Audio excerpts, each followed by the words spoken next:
Welcome back to Solutions for Financial Independence. Joining me now is John Halterman from Beacon Wealth Management. John, how are you doing today? Hey, I'm doing fantastic, Kyle. How about you? I'm doing great as well. All right. So today's question comes from Mary from Bridgeport. She says, I recently lost my husband. We had our lifetime savings in an IRA. He rolled over from his 401k.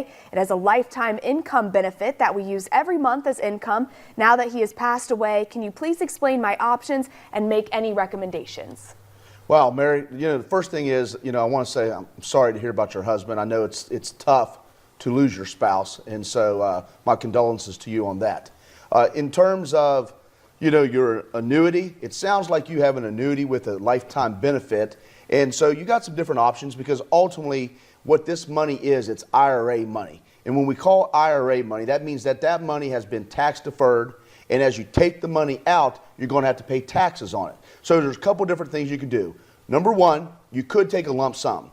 And so depending upon what you have in there, it's going to count as earned income that year, so it's going to be fully taxable. So if you have $500,000, then that means you're going to earn $500,000, which you're going to pay the taxes on that at a very high tax rate.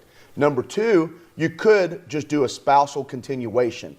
Those things with a income benefit generally are designed to be where it's for both spouses so that you can assure the income for both of you. Or the third thing is you can roll it over to another IRA, pick a totally different product, and you just start taking the income based on whatever that product has to offer. Well, it's good to hear that there are a few options, but what would you recommend for Mary's situation?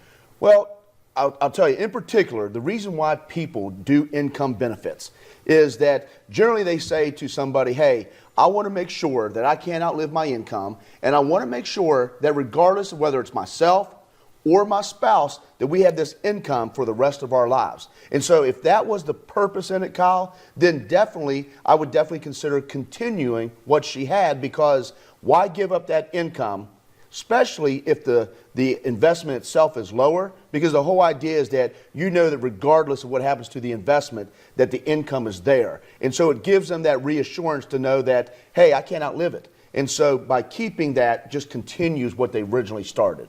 Awesome. Well, that is great information. Oh, you're welcome. Thank you so much for sharing that with us. And if you missed any of that, you can find the full details on our website, WDTV.com. And don't go anywhere. Much more news after the break.